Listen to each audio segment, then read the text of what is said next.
ఉన్నటువంటి విద్యార్థులందరికీ కూడా స్టీల్ ప్లాంట్ సాధనా సమితి పరిచయం అనుకుంటాను. స్టీల్ ప్లాంట్ సాధనా సమితి పేరుతో ఒక బెలూన్ని ఎగరవేయడంతో ఈ ఉద్యమాన్ని స్టార్ట్ చేసినాము. కడప ఉక్కు సీమ హక్కు అనేటువంటి నినాదంతో రాయలసీమ ప్రాంత కరువులు పారద్రోలాలంటే ఇక్కడ స్టీల్ ఫ్యాక్టరీ రావాలని, ఇక్కడ స్టీల్ ఫ్యాక్టరీ వస్తే ముఖ్యంగా మా కాదు మీకు తర్వాతి తరాల విద్యార్థులకు అందరికీ కూడా ఉద్యోగ అవకాశాలు దొరుకుతాయని, ఈ స్టీల్ ప్లాంట్ ఇక్కడ కడప జిల్లాలో వస్తే ప్రాజెక్టులు పూర్తయ్యి నీళ్లు వస్తాయని, అన్నిటికీ పరిష్కార మార్గంగా ఈ స్టీల్ ఫ్యాక్టరీనే మేము ఎన్నుకొని దీని మీద పోరాటం చేస్తా ఉన్నాం. ప్రవీణ్ కుమార్ రెడ్డి ఆయన యువకుడు, మాకంటే చిన్నవాడు, ఇంజనీరింగ్ చదివి ఉన్నటువంటి వాడు. తనలాగా ఉన్నటువంటి ఎంతో మంది బీటెక్ ఎంటెక్ డిగ్రీలు చేసినటువంటి పిల్లలందరూ కూడా ఉద్యోగాలు లేకుండా ఉండేటువంటి స్థితిని చూసి ఈ స్టీల్ ప్లాంట్ ఉద్యమం కోసం ఉద్యమాన్ని ప్రారంభించి ముందుకు తీసుకెళ్తున్నాడు. ఆయన ఏ రాజకీయ పార్టీకి సంబంధం లేకుండా, ఏ రాజకీయ నాయకుడిని ఇందులో ప్రవేశించనీయకుండా చాలా చిత్తశుద్ధితో చాలా జాగ్రత్తగా ఈ ఉద్యమాన్ని మేము నిర్మిస్తా వచ్చినాము.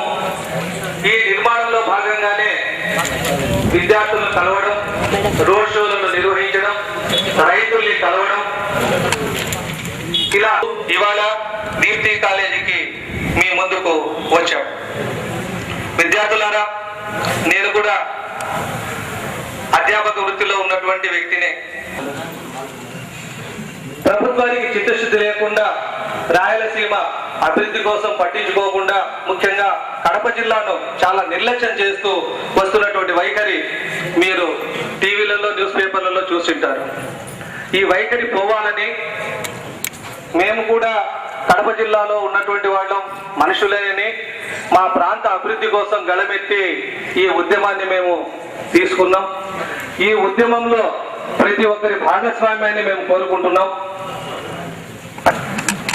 అలాగా కాదు, అవసరమైనటువంటి సందర్భంలో మీ చదువులకు ఏ ఆటంకం కలగనీయకుండా బహిరంగ సభ ఒకటి ఏర్పాటు చేయాలని, ఒక ధర్నా చేయాలని ఇటువంటి కార్యక్రమాలు తీసుకున్నాం. ఆ రోజు మీ కాలేజీ యాజమాన్య వాళ్ళు, మీరు అందరూ కూడా కలిసి సహకరించి ఈ ఉద్యమాన్ని మనం ముందుకు తీసుకెళ్ళాలి. అటువంటి ఉద్యమాలు ఎప్పటికీ కూడా నిలవవు. ఇది మన ప్రాంత అభివృద్ధి కోసం, మన కోసం విభజన బిల్లులో స్పష్టంగా రాయలసీమ ప్రాంతంలో కడప జిల్లాకు ఫ్యాక్టరీ ఇస్తామని గవర్నమెంట్ చెప్పడంతోనే ఆ డిమాండ్ను మేము తీసుకుని పోరాటం చేస్తున్నాం. గతంలో పద్మావతి మెడికల్ కాలేజీలో 120 జీవో వచ్చినప్పుడు ఆ బిల్లు కోసం వ్యతిరేకంగా విద్యార్థులందరినీ సమీకరించి పోరాడితేనే మనకు మళ్ళీ సీట్లు వచ్చినాయి. అట్లాగే మనం పోరాడి సాధించుకున్నాం థర్మల్ పవర్ ప్రాజెక్ట్. చాలా మంది మమ్మల్ని అడిగినారు, మీరు చివరి వరకు ఉద్యమం చేస్తారా అని. స్టీల్ ఫ్యాక్టరీ వచ్చేంత వరకు ఉద్యమం చేస్తాం, ఆగదు. తర్వాత చాలా మంది విద్యార్థులు అడిగినారు, నిజంగా మనకు స్టీల్ ఫ్యాక్టరీ వస్తుందా అని. వస్తుంది, తప్పకుండా వస్తుంది అనేటువంటి సంకల్పంతో చేస్తా ఉన్నాం. పత్రికల్లో ప్రకటనలు కూడా చూస్తూ ఉన్నారు. ముఖ్యమంత్రి ప్రకటన కూడా చేశారు, ఏమని, స్టీల్ ఫ్యాక్టరీ ఇస్తామని. అయితే మాటలతో కాకుండా మాకు పని మొదలుపెట్టి ఆ తర్వాత స్టీల్ ఫ్యాక్టరీ కోసం పని మొదలుపెడితే మేము నమ్ముతాం, అంతవరకు నమ్మమని చెప్పి ఈ ఉద్యమాన్ని ఇంకా కొనసాగిస్తా ఉన్నాం. ఈనాటి ఈ సమావేశానికి అధ్యక్ష స్థానం వహించవలసిందిగా మన కాలేజీ ప్రిన్సిపాల్ సుదర్శన్ రెడ్డి గారిని వేదిక మీదకి ఆహ్వానిస్తున్నాం. ప్రిన్సిపాల్ గారు అధ్యక్ష స్థానంలో కూర్చొని కార్యక్రమాన్ని కొనసాగిస్తారు. ఆ తర్వాత మన కాలేజీ డైరెక్టర్ నా మిత్రులు సునీల్ బాబు గారు వేదిక మీదకి రావాలని ఆహ్వానిస్తున్నాం. సునీల్ బాబు గారు వేదిక మీదకి రావాల్సిందిగా కోరుతున్నాం. అలాగే ఈ ఉద్యమంలో ప్రత్యక్షంగా మీ ప్రిన్సిపాల్, మీ డైరెక్టర్ ఇద్దరు కూడా లేకపోయినా ప్రతి సందర్భంలోనూ మాకు వెన్నుతట్టి మీరు ఉద్యమం చేస్తే మా వంతుగా సహకారం ఎప్పుడు కూడా ఉంటుంది అని మాకు సహకరిస్తానే వస్తున్నారు. వారికి ధన్యవాదాలు తెలియజేసుకుంటున్నాం. అలాగే జీవన్ జ్యోతి విద్యా సంస్థల అధినేత మన అమర్నాథ్ రెడ్డి గారు వేదిక మీదకి రావాల్సిందిగా కోరుతున్నాం. చప్పట్లు గట్టిగా కొట్టాలి. ఆయన కూడా విద్యా సంస్థలకు సంబంధించినటువంటి వ్యక్తిని. ఆయన ఈ ఉద్యమంలో పనిచేయకపోయినా ఆయన జరుగుతుంది, కానీ విద్యార్థులకు మంచి జరిగేటువంటి పని కోసం తాను సిద్ధంగా ఉన్నానని, మా సమావేశాలు కార్యక్రమాలు ప్రతి సమావేశంలో కూడా ఆయన వంతు బాధ్యత తీసుకుని ఉద్యమాన్ని ముందుకు తీసుకెళ్తున్నాడు. చాలా క్రియాశీలమైనటువంటి బాధ్యతలను ఆయన తీసుకున్నారు. అలాగే మన ఈ స్టీల్ ప్లాంట్ సాధనా సమితికి వ్యవస్థాపకులు, అధ్యక్షులు, యువ నాయకులు అయినటువంటి ప్రవీణ్ కుమార్ రెడ్డి గారిని వేదిక మీదకి ఆహ్వానిస్తున్నాం. ప్రవీణ్ కుమార్ రెడ్డి గారు కరతాళ ధ్వనులతో గట్టిగా చప్పట్లతో వేదిక మీదకి కడప జిల్లా చాలా వెనుకబడిన ప్రాంతం అయిపోయింది, కానీ ఇక్కడంతా రత్నాలు ఉన్నారు రాయలసీమలో అని మన కళాకారుల ద్వారా ఇప్పుడు మనకు మళ్ళీ ఒకసారి గుర్తు చేశారు. అదందరికీ తెలిసిందే. కాకపోతే ఇక్కడ అధ్యక్షత వహించిన వారిలో ఇక్కడ కూర్చున్న స్టీల్ ప్లాంట్ సాధనా సమితి అధ్యక్షుడు ఎవరో కాదు, is also one of the student of Deepti junior college. అందులోనూ నేను ఫస్ట్ 98లో దీప్తి కాలేజ్ ఎంటర్ అయ్యేటప్పటికి వీళ్ళు ప్రవీణ్ కుమార్ రెడ్డి సెకండ్ ఇయర్ చదువుతున్నారు. తన పేరు ప్రవీణ్ కుమార్ రెడ్డి. ఆయన మన కడపకు సంబంధించి స్టీల్ హక్కు మన హక్కు అని చెప్పి నినాదంతో ముందుకు తీసుకున్నారు. ఆయన దేనికోసమో కాదు, మనందరము మన ప్రాంత ప్రజలు బాగుపడాలి అని చిన్న వయసులోనే ఈ మంచి పెద్ద బాధ్యత పెట్టుకొని ముందుకెళ్తున్నాడు. దానికి మనమందరము మన వంతు కర్తవ్యంగా, అందుకే ముందుగా దీప్తి కాలేజీలోనే సార్ ఇట్లా చేద్దాము అని మన దగ్గరికి అడిగారు. అది విద్యార్థుల నుంచే ఉద్యోగం అనేది వస్తే అద్భుతంగా మనం స్టీల్ హక్కు సాధించుకుంటాం. స్టీల్ ఫ్యాక్టరీ ఖచ్చితంగా కడపలో మన చంద్రబాబు నాయుడు గారు చేయడానికి సిద్ధంగా ఉంటారు. దాన్ని ఇప్పుడిప్పుడే ఈయన చేసిన కార్యక్రమాలతో కొంచెం ముందుకు కదులుతా ఉంది. తొందరలోనే మనం శుభవార్త వింటాము. దానికి మన విద్యార్థులందరూ కలిసి మనమంతా చెరువు కలిపితే మన ప్రొద్దుటూరు కాదు, చుట్టుపక్కల కడప జిల్లా అన్ని విద్యా సంస్థలు దానికి కలిసి వస్తాయి. ఇప్పుడు ఇక్కడ కలందర్ సార్ గారు ఉన్నారు, వారు కూడా సాధనా సమితిలో కార్యదర్శిగా ఉన్నారు. అలాగే జీవన జ్యోతి విద్యా సంస్థ ఉంది, అద్భుతంగా నడుస్తూ ఉంది. కాబట్టి ఆయన సీమ హక్కు అని ముందుకు రావడానికి కారణం మన విద్యార్థులందరూ, మన ఏరియా ప్రాంత ప్రజలు ఉద్యోగాలు బాగా రావాలి. ఇక్కడ మనకు స్టీల్ ఫ్యాక్టరీస్ వైజాగ్ చూడండి, మన్యం ప్రాంతం, అక్కడ ఎప్పుడైతే స్టీల్ ప్లాంట్ పడిందో ఇప్పుడు ఈ రోజు చాలా అద్భుతంగా వాళ్ళకు మంచి మంచి అవకాశాలు వచ్చాయి. అక్కడ సిటీనే చాలా బాగా అద్భుతంగా డెవలప్ అయింది వైజాగ్ స్టీల్ ప్లాంట్. అలాగే కడపలో మనకి స్టీల్ ఫ్యాక్టరీ చేయిస్తామని చెప్పి బ్రాహ్మణి స్టీల్స్, కానీ అది మధ్యలోనే ఆపేసి చాలా అన్యాయం చేశారు గవర్నమెంట్. దానికి అందుకే మన వాళ్ళు ఇట్లాంటి యువకులు ముందంజకు వచ్చారు. కాబట్టి మా వంతు కర్తవ్యంగా విద్యా సంస్థలు అందరము మేము కూడా మీకు సైతం మద్దతు ఇస్తాము అని చెప్పి ఇవాళ దీప్తి కాలేజీలోనే నాంది పలికాము. ఇక్కడ మీకందరికీ సుపరిచితులైన సునీల్ సార్ గారు కూడా దీనికి మేమందరం కలిసి మద్దతు పలకడానికి సార్ కూడా ఓకే అని చెప్పి మేము ఇక్కడ ముందుకు తీసుకొని పోతున్నాము ఉద్యమాన్ని. ఇక మనకి ఇక్కడ రేపు TV5లో రేపు మన ప్రోగ్రామ్ కూడా వస్తుంది. వాళ్ళు ఇక్కడే కవరేజ్ చేస్తున్నారు 30 minutes లో. రేపు ఒక స్పెషల్ ప్రోగ్రామ్ లో ఖచ్చితంగా అది కవరేజ్ లో వస్తుంది. సార్ స్టీల్ ప్లాంట్ సాధనా సమితి అధ్యక్షులు ప్రవీణ్ కుమార్ రెడ్డి సార్ ఇప్పుడు మాట్లాడతారు. ఆ ఇంటర్వ్యూ వాళ్ళు తీసుకుంటారు. దయచేసి మీరందరూ కొంచెం కామ్ గా వింటే సార్ చెప్పేది వినండి. కడప ఉక్కు సీమ హక్కు అనే ఒక నినాదంతో స్టీల్ ప్లాంట్ సాధనా సమితి అనేది మేము 1 జనవరిలో ఏర్పాటు చేయడం జరిగింది. అన్ని కాలేజెస్లో అందరి విద్యార్థులతో ఈ ఉద్యమాన్ని మేము ముందుకు తీసుకెళ్తున్నాము. ముఖ్యంగా కడప జిల్లా అనగానే ఇక్కడ మాకు త్రాగేదానికి నీళ్లు లేవు, తినేదానికి తిండి లేదు. రైతుల పరిస్థితి చూస్తే కడుపు బాధతో రగిలి ఈ స్టీల్ ప్లాంట్ సాధనా సమితి ఏర్పాటు చేయడం జరిగింది. 2007వ సంవత్సరంలో మా జిల్లా ప్రజలు కూడా ఎవరు కూడా స్టీల్ ఫ్యాక్టరీ కావాలని ఆ రోజు అడగలేదు. ఆ రోజు ఉండే ప్రభుత్వం మేము అడగని వరంలాగా ఒకటి స్టీల్ ప్లాంట్ను మాకు ప్రసాదించినారు. మరి ఈరోజు అది మాకు ఎందుకో తీరని శాపమైంది. ఆ శాపం నుంచి మేము బయటపడాలి అంటే ఆ స్టీల్ ఫ్యాక్టరీ అనేది రావాలి. 2007వ సంవత్సరంలో శంకుస్థాపన చేసిన ఆ బ్రహ్మిణి స్టీల్ ఫ్యాక్టరీ ఈ రోజుకి ఉత్పత్తి కన్నా ప్రారంభించి ఉంటే 5 మెట్రిక్ టన్నులతో అది ఈరోజు మన ప్రపంచంలో, మన ఇండియాలోనే మొదటి స్థానంలో ఉండవలసింది. మరి 30,000 మందికి ప్రత్యక్షంగా ఉపాధి, 1,00,000 కుటుంబాలకు పరోక్ష ఉపాధి ఆ స్టీల్ ఫ్యాక్టరీ వల్ల వచ్చేది. మరి అలాంటి పరిస్థితిలో మొన్న ముఖ్యమంత్రి గారు చైనాకి వెళ్ళి 3,000 కోట్లు నేను కడప స్టీల్ ఫ్యాక్టరీ కానీ ఆయన చేయడం జరిగింది. నేను ఒకటే అడగదలుచుకున్నా, 3,000 కోట్లు ఏ మూలకు సరిపోతాయి? మీరు అమరావతిలో 1,500 కోట్లతో ఒక తాత్కాలిక సెక్రటేరియట్ను కడుతున్నారు. మరి 1,500 కోట్లు ఒక సెక్రటేరియట్కి ఇస్తే మరి 3,000 కోట్లు మాకు కాంపౌండ్ వాళ్ళు కూడా రాదు. ఇలాంటి మోసపూరిత ప్రకటనలు మా రాయలసీమ ప్రజలు, ముఖ్యంగా కడప జిల్లా ప్రజలు నమ్మరు. దయచేసి ముఖ్యమంత్రి గారికి నేను ఒకటే విన్నవిస్తానా, మా పరిస్థితి చూడండి, ఈరోజు విద్యార్థుల పరిస్థితి చూడండి. దయచేసి మీరు 25,000 కోట్లు ఆ ప్లాంట్కి అవసరము, మీరు ఆ 25,000 కోట్లు ఇవ్వండి. మీరు కన్నా నిజంగా కడప జిల్లాకు చేయాలనే ఇంటెన్షన్ మీకు ఉంటే మీరు వెంటనే ఆ డేట్ ప్రనౌన్స్ చేయండి. ఎప్పుడు మీరు స్టీల్ ఫ్యాక్టరీ ప్రొడక్షన్కి వెళ్తుందో ఆ డేట్ మాకు అనౌన్స్ చేయాలని నేను ముఖ్యమంత్రి గారిని డైరెక్ట్గా అడగదలుచుకున్నాను.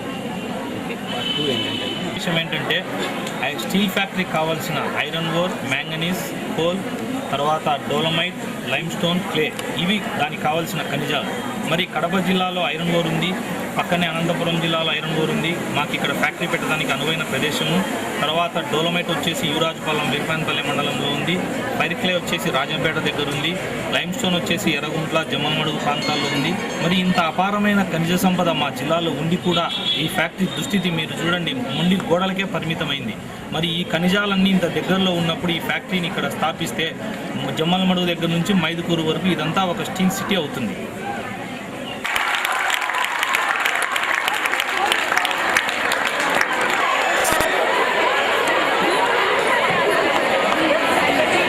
Good evening students. ఈనాటి ఈ సాయం సంధ్య వేళలో ఆహ్లాదంగా ఆడుకోవాల్సిన సమయంలో ఇదేందో ఉక్కు సాధన అని పెట్టారని ఫీల్ అవుతానట్టున్నారేమో. మన జీవిత రహస్యం దీంట్లో ముడిపడింది. మన జీవితం దీంతో ముడిపడి ఉంది. ప్రతి విద్యార్థి కాలేజీలోకి కానివ్వండి, స్కూల్లోకి ఎంటర్ అయినప్పుడు కూడా ఒక లక్ష్యంతో ముందుకెళ్తూ ఉంటాడు. లక్ష్యం ఏంటంటే చదువుతారా, ఉద్యోగం. ఆఫ్టర్ ఉద్యమాలు చేయాలా, రాజకీయాల్లోకి రావాలా, ఉద్యోగంలో మంచి నైపుణ్యత సాధించాలా అనేటువంటి decision making is your side. But anyhow మనం చదువుకున్నటువంటి చదువు నిరుపయోగంగా ఉందా, ఉపయోగంగా ఉంది అని తెలుసుకోవడానికి కనుక ఇలాంటి ప్రజా కార్యక్రమాల ద్వారా మనిషి యొక్క ఉనికిని సమాజానికి తెలిపేటటువంటి వైదవ్యాన్ని కూడా మనము తెలియజేసుకోవడం. ముఖ్యంగా ఆనాడు మద్రాసు నుంచి 1956, ఓకేనా సార్, విడిపోయింది. 1956లో మనకు ఆంధ్రప్రదేశ్ రాష్ట్రాన్ని తమిళనాడు నుంచి విభజించారు. 60 సంవత్సరాల కాలం పాటు మనము తెలంగాణ, రాయలసీమ, కోస్తా జిల్లాలను కలిసి ఈనాడు మనం ఒక హైదరాబాద్ అనేటువంటి ఒక క్యాపిటల్ను డెవలప్ చేసుకున్నాం. అనాదిగా అంటే 92, 93 దశకం నుంచి మాత్రమే హైదరాబాద్లో జనరల్గా డివైడ్ అయింది. ఆనాడు 1956లో తమిళనాడు నుంచి డివైడ్ అయినటువంటి ఆంధ్రప్రదేశ్కు మనకు హైకోర్టు అనేటువంటిది కర్నూలు జిల్లాలో ఉండింది. ఆ కర్నూలు జిల్లాని తీసుకుపోయి వాళ్ళ ఒక క్యాపిటల్లో దీన్ని డెవలప్ చేయాలనేటువంటి ఉద్దేశంతో దాన్ని తీసుకుపోయి హైదరాబాద్లో పెట్టేశారు. మళ్ళా ఇంకా కొన్ని ఉండేటువంటి సమస్యలన్నీ కూడా, నీటి సమస్యలను కూడా తీసుకుపోయి ఇతర రాష్ట్రాలకు, ఇతర జిల్లాలకు సంబంధించిన కేటాయింపుల ద్వారా కూడా జరిగి దాని ద్వారా కొంతవరకు రాయలసీమ మీద చిన్న చూపు చూసి అన్యాయానికి గురవుతూ వచ్చింది ఆనాటి కాలము నుండి 60 సంవత్సరాల పాటు. కానీ ఆనాడు విడిపోయినప్పుడు కూడా తెలంగాణ వాళ్ళు మాకు తెలంగాణను సపరేట్ చేయండి అని ఆనాటి కాలం నుంచి కూడా ఉద్యమాలు జరుగుతూనే ఉన్నాయి. అంటే వాళ్ళ ఉద్యమంలో ఎక్కడ పట్టు సడలలేదు, పట్టు వదలలేదు. రాజకీయ నాయకులు మర్రి చెన్నారెడ్డి గారి హయాంలో అయితే ఒకానొక సందర్భంలో పీక్ స్టేజ్, అంటే ఇంకా ఉరి వేసుకొని ప్రజలందరూ చనిపోతారు అనేటటువంటి స్థితికి తీసుకుపోయినారు ఉద్యమాన్ని ఆనాటి కాలంలో. ఇందిరాగాంధీ గారు రాత్రికి రాత్రి పిలిచి సీఎం పోస్ట్ ఇచ్చేసి దాన్ని తునాతునకలు చేసేసిన ఉద్యమాన్ని. అంటే రాజకీయ స్వార్థంతో కూడా పని జరిగింది ఆడ. అంటే ఆ ఉద్యమం ఎట్లా వచ్చింది వాళ్ళంటే ముఖ్యంగా కవులు కళాజాత, కవులు నాట్యము ద్వారానే వాళ్ళ యొక్క, ఇప్పుడు మనం జనరల్గా ఇస్తున్నాము ఒక మాస్టర్ లెసన్ వాయిస్తో చెప్పడం కన్నా దాన్ని ఒక పాటలో చెప్పినాడంటే పిల్లలు రిసీవింగ్ వేరే విధంగా ఉంటారు, చాలా డిఫరెంట్గా ఉంటారు. అందుకే మన ఈ కళాజాత శాస్త్రి గారు మనకు చాలా చెప్పాడు, రాయలేలిన రాయలసీమ అంటే రత్నాలు ఉన్నాయా లేవా సెకండ్ ఆప్షన్. మనం అందరం చదువుకున్నాం సోషల్ స్టడీస్ లో, శ్రీకృష్ణదేవరాయలు గారు ఉన్నారు ఆనాటి కాలంలో రాసులు పోసి ఈ రత్నాల ద్వారా ఎన్నుకుంటాము. మరి ఈరోజు రాళ్ళ గుట్టలు కనిపించింది. ఎలా జరిగిందండి ఇది? కేవలం మన రాజకీయ స్వార్థం కోసం, రాజకీయ నాయకుల యొక్క ప్రాబల్యం కోసం రాయలసీమను అనాది నుంచి అన్యాయానికి గురి చేస్తున్నారు. ఖబర్దార్, మీరందరూ మేల్కోవాలా. ఈనాడు ఈ ఉద్యమం మొదలు కావాలి. ఆనాడు తెలంగాణ ఉద్యమం డివైడ్ అయినప్పుడు కూడా ఆనాడు ఉద్యమం మొదలు చేసుకునే ఉన్నారు. కానీ భగవంతుడు చెప్తున్నాడు, ఎవరి నోట్లో ఒక నోట పలికిస్తావా, అది పలికించినాడు. ఎవరి నోట? తెలంగాణ విడిపోయే మూల కారకులు ఎవరు? కేసీఆర్ అనేటువంటి ఒక నోట పలికించినాడు. ఆయన చేసిన కేవలం నిరాహార దీక్షకు సెంట్రల్ గవర్నమెంట్ భయపడి డిసెంబర్ 9వ తేదీ రాత్రి 2009లో తెలంగాణ ఇవ్వడానికి మూకుమ్మడి ప్రయత్నం చేసి అర్ధరాత్రి 12 గంటల 5 నిమిషాలకు స్టేట్మెంట్ ఇప్పించిన మన చిదంబరం గారు చేత. అంటే అంత దుర్మార్గపు పరిస్థితిలో ఈ కాంగ్రెస్ గవర్నమెంట్ డివైడ్ చేసింది. ఇమ్మీడియట్ గా ప్రజలలో ఒక చలనం వచ్చింది. మమ్మల్ని కోల్పోతున్నాం, హైదరాబాద్ మనం డిసైడ్ అయిపోతున్నాం, మమ్మల్ని పైకి పొమ్మని చెప్తున్నారు అనేటువంటి భావోద్వేగాల మధ్యనే ఇమ్మీడియట్ గా స్టూడెంట్స్ అందరూ కూడా రోడ్ల మీదకి వచ్చారు. 2010లో రోడ్ల మీదకి వచ్చారు. మాకు మరి కావాలా, మేము డివైడ్ కాము అని ముక్త కంఠంతో ఎమ్మెల్యేలు ఎంపీలు అందరూ కూడా రాజీనామా చేసేసి ఆ రోజు రోడ్ల మీదకి వచ్చిన సందర్భంతో విత్ ఇన్ 10 days కే కాంగ్రెస్ గవర్నమెంట్ ఆ రోజు ఇమ్మీడియట్ గా శ్రీకృష్ణ కమిటీని ఫామ్ చేసింది. ఏం ఫామ్ చేసిందండి? శ్రీకృష్ణ కమిటీని ఫామ్ చేసి అసలు తెలంగాణను డివైడ్ చేయాలా వద్దా అని ఒక కమిటీ చేయడానికి 1.5 సంవత్సరం కాలయాపన చేసింది. ఆ సందర్భంలోనే మన ప్రియతమ ముఖ్యమంత్రి రాజశేఖర్ గారు చనిపోవడం, ఆ సందర్భంలో రోషయ్య గారిని మనం ముఖ్యమంత్రిగా ఎన్నుకోవడం, ఆ ముఖ్యమంత్రిగా ఉన్న సమయంలోని కేసీఆర్ బాగా అలుకున చూసుకొని రాత్రి నిద్రపోయాడు చల్లగా, నేను మీకు ఉద్యమం చేస్తాను అని. ఇదంతా కేవలం ఒక నాటకీయ పరిణామాల సమక్షంలో ఢిల్లీలో కూర్చొని క్షేత్రస్థాయిలో ఆలోచన చేయకుండా ఢిల్లీలో కూర్చొని కేవలం పైన విధంగా వీక్షణం చేసినట్లుగా ఉద్యమాల్లో ఆ విధంగా చీల్చడానికి కుట్రలు పన్నారు. ఆ రోజు రాత్రికి రాత్రి చేసి ఆ విధంగా 12 గంటలకు డిసైడ్ చేపించి మళ్ళా 12 గంటలు అంటే 10 రోజుల తర్వాత కృష్ణ కమిటీ వేసి 1.5 సంవత్సర కాలం పాటు కాలయాపన చేశారు. 1.5 సంవత్సరంలో ఈ శ్రీకృష్ణ కమిటీ తీసుకున్న నిర్ణయాలు ఏంటివంటే, డివైడ్ చేయొద్దు, డివైడ్ చేస్తే రాయలసీమ అన్యాయానికి గురి అవుతుంది, చాలా అన్యాయానికి గురవుతుంది. ముఖ్యంగా ఉద్యోగాలు లేవు, ఉద్యోగ భద్రత లేదు, నీళ్లు లేవు. ముఖ్యంగా శ్రీశైలం రిజర్వాయర్ ద్వారా నీళ్ళు అందాలంటే అందవు. ఈనాడు నాగార్జున సాగర్ కూడా మేజర్ పార్ట్ తెలంగాణ ఉద్యమానికి, తెలంగాణకే ఇచ్చేసింది. మరి ఈరోజు నీళ్ళు తాగడానికి నీళ్లు లేవు. ముందు డబ్బులు సంపాదన పక్కనెట్టు, మనిషి జీవించాలంటే నీళ్లు కావాలా. ఒకరోజు ఈరోజు నిరాహార దీక్ష అంటే నీళ్ళు తాగినా కొన్ని 10 రోజులు బతకచ్చు, ఫుడ్ లేకపోయినా. అవునా? నీళ్ళు తాగడం అంటే కుక్కడి నీళ్ళు తాగడానికి కూడా అడుక్కోవాల్సిన పరిస్థితి వచ్చింది. అంటే వచ్చినటువంటి ప్రజా పాలకులు ఎవరైనా సరే మమ్మల్ని అడుక్కుంటే తప్ప మీకు కార్యమైనా కూడా ఎవరితో మొదలవుతుంది అంటే మొట్టమొదట విద్యార్థులతోనే మొదలవుతుంది. అది మీరందరే పరిస్థితి. రేపు ఉద్యోగాలు కూడా మీలోంచి ఒక నాయకుడు పుట్టుకొస్తాడు, ఒక నాయకుడు రావాలా, నాయకుడి ద్వారానే ఉద్యమాలు జరగాల. అంటే చూడండి పరిస్థితి ఎట్టుందంటే, ఉద్యమం చేస్తే తప్ప పోగొట్టే పరిస్థితి లేదు, ఉద్యోగం చేస్తే కానీ కూడబెట్టడంలే. అవునా? ఇంట్లో డబ్బులు సంపాదించడానికి పిల్లలు అన్నం పెట్టదు. పరిస్థితి సేమ్. నువ్వు డబ్బులు సంపాదించుకున్న చూడు ఇంత గంజి వస్తుంది, నువ్వు తెచ్చిన లెక్క అదే లెక్కులేవో మాట. ఉద్యమ స్ఫూర్తిని నింపిన మన సునీల్ సార్ గారికి కృతజ్ఞతాభివందనాలు. స్ఫూర్తి నింపి ఆ ఉద్యమాన్ని, తెలంగాణ ఉద్యమాన్ని ముందుకు తీసుకొని పోయి ఈరోజు వాళ్ళు తెలంగాణ సాధించుకున్నారు. కడప సీమ హక్కు అనే ఒక నినాదంతో స్టీల్ ప్లాంట్ సాధనా సమితి అనేది ఒకటి ఏర్పాటు చేయడం జరిగింది. ముందుగా ఈ సమావేశాన్ని నేను ఈ దీప్తి జూనియర్ కాలేజీలో చేయడం నిజంగా నా అదృష్టంగా భావిస్తున్నాను. భావిస్తానా. ఎందుకంటే నేను కూడా ఇంటర్మీడియట్ చదివేటప్పుడు ఎంపీసీ చదివినాను. అప్పుడు సుదర్శన్ సారు మాకు ఫస్ట్ ఆయన అప్పుడే జాయిన్ అయ్యాడు. నేను ఇంటర్మీడియట్ సెకండ్ ఇయర్ లో ఉన్నప్పుడు సార్ 98లో సార్ జాయిన్ అయినప్పుడు నేను ఇంటర్మీడియట్ సెకండ్ ఇయర్ చదివినాను. నిజంగా ఈరోజు ఈ బ్యూటీ కాలేజ్ లో మా జూనియర్స్ అయిన మిమ్మల్ని అందరినీ చూస్తుంటే, మీ ఉత్సాహం చూస్తుంటే ఖచ్చితంగా స్టీల్ ఫ్యాక్టరీ సాధించే దాంట్లో మీరందరూ వెన్నంటే ఉంటారని నేను మనస్ఫూర్తిగా కోరుకుంటున్నాను. జూనియర్ కాలేజ్ అనగానే నేను చదివేటప్పుడు పొద్దుటూరు టౌన్ లో అప్పుడైతేనేమి ఇప్పుడైతేనేమి ఈ కాలేజ్ లో ప్రతి ఒక్క విద్యార్థులకు చదువు ఒక్కటి చెప్పడం కాదు, కొన్ని మోరల్ వాల్యూస్ అంటే మనిషి సమాజంలో ఎలా బ్రతకాలి, మనిషి సమాజంలో విద్యార్థి ఎలా పైకి రావాలి అనే దాంట్లో అప్పుడున్న మా యజమాన్యం అయితేనేమి ఇప్పుడుండే మీ యజమాన్యమైనా ప్రతి ఒక్కరూ ఆ పేరుకు తగ్గట్టుగా మీ అందరికీ చెప్పి ఈ రోజు నిజంగా మీ అందరి ఉత్సాహం చూస్తుంటే దీనికి ఖచ్చితంగా ఈ దీప్తి కాలేజ్ లో ఉద్యమం చేయి కలిపి ఈ దీప్తి కాలేజ్ లో కొట్టే ఈ చప్పట ఢిల్లీలో పాలకులకు వినపచ్చి ఖచ్చితంగా వినపడుతుంది. ఢిల్లీలో ఉండే పాలకులు ఖచ్చితంగా తొలగించుతారు. మీ చప్పటకు శబ్దానికి ఢిల్లీలో పాలకులు ఖచ్చితంగా స్టీల్ ఫ్యాక్టరీ ఇస్తారు.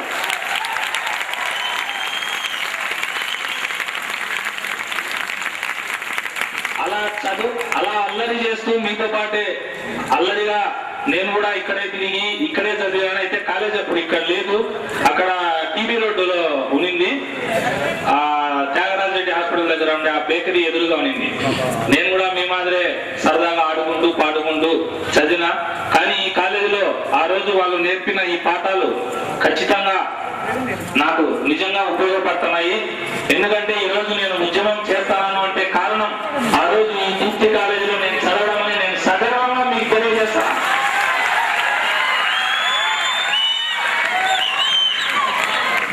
తర్వాత ఒక చిన్న విషయం ఇంకా మీరు వినండి.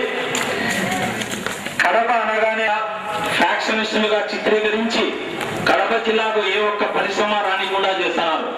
మీ అందరూ గుండెల మీద చేసుకొని చెప్పండి, మనం ఫ్యాక్షనిస్టులమా? మనం దొంగలమా? మరి అలాంటి మనల్ని రాష్ట్ర చిత్రపటంలో రౌడీలుగా చిత్రీకరిస్తున్నారు. గతంలో ఇక్కడ పనిచేసి వెళ్ళిపోయిన సాక్షాత్తు జిల్లా కలెక్టర్ గారు ఒక స్టేట్మెంట్ ఇస్తారు, ఇక్కడ రౌడీజం ఉంది, ఇక్కడ ఫ్యాక్షనిజం ఉంది, అందుకనే పరిశ్రమలు రావడం లేదు అంటారు. మరి ఇక్కడ అంత నిజంగా రౌడీజం ఫ్యాక్షనిజం ఉందా? మీరు ఒక్కటి ఆలోచన చేయండి. 3 ఏళ్ళు ఆయన పనిచేసి ఇక్కడ ఫ్యాక్షనిజం ఉందని చెప్తాడు. ఇంకొక ముఖ్య విషయం, కడప జిల్లా ప్రజల యొక్క మనస్సు ఎలా ఉంటుంది అంటే, కడప జిల్లాలో పుట్టిన ప్రజలు కానీ కడప జిల్లాలో ఉండే విద్యార్థులు కానీ మీకు తెలుసు, ఈ రోజు మనకు అందరూ రైతు సోదరులకు పుట్టిన బిడ్డలే ఉంటారు. దాదాపు ఇక్కడ ఉండే మీ అందరూ వానలు రాక ఒక పూట తిని ఒక పూట తినక మన పెద్దలు ఇక్కడ ఉంటే, అలాంటి మనము మన ఇంటికి గన అతిథి వస్తే మనము ఫస్ట్ ఉన్నా కూడా పక్కింటికి వెళ్ళి అప్పు తెచ్చి లేదు అంగట్లో వెళ్ళి అప్పు తెచ్చి సగర్వంగా మన ఇంటికి వచ్చిన అతిథికి మజ్జిగ తాపి పంపేవాడు రాష్ట్రంలో ఎవడు అంటే వాడు ఖచ్చితంగా కడప జిల్లా వాడే. అలాంటి మనల్ని రాష్ట్ర చిత్రపటంలో రౌడీలుగా గుండాలుగా చిత్రీకరిస్తున్నారు. నేను మీ అందరి సమక్షంలో ఒక బహిరంగ సవాల్ విసురుతున్నా. ప్రభుత్వం స్టీల్ ఫ్యాక్టరీ ప్రకటించండి. ఏ నాయకుడైనా ఏ రౌడీ అయినా స్టీల్ ఫ్యాక్టరీ కట్టడానికి అడ్డం వస్తే స్టీల్ ప్లాంట్ సాధన సమితి తరఫున నేను అక్కడ రేయింబాబులు ఉండి కట్టిస్తా. మరి ప్రభుత్వానికి మీరు ఆలోచన చేసుకోండి. ఒక్కటి ఆలోచన చేయండి, కడప జిల్లాలో పుట్టిన ప్రతి ఒక్క బిడ్డ మనసున్న వ్యక్తి. అలాంటి మనల్ని రాష్ట్రంలో రౌడీలుగా చూపించి చిత్రీకరించి ఈ రోజు కడప జిల్లాను నాశనం చేస్తున్నారు. మీరు ఈ రోజు ఇంటర్మీడియట్ చదువుతున్నారు, రేపు మీకు భవిష్యత్తు మీదే, రేపు ఓట్లకు వచ్చేది మీకే. మీ అందరూ డబ్బులు కమ్ముడు పోవద్దు. ఏదో 500 1000 డబ్బిస్తే ఓటేస్తారనే రాజకీయ నాయకులకు భ్రమ ఉంది. ఆ భ్రమను మీరు తిరగరాయండి. మీ అందరూ మీకు ఓటు వచ్చిన తర్వాత ఒక్కడే గుర్తుపెట్టుకోండి, కడప జిల్లా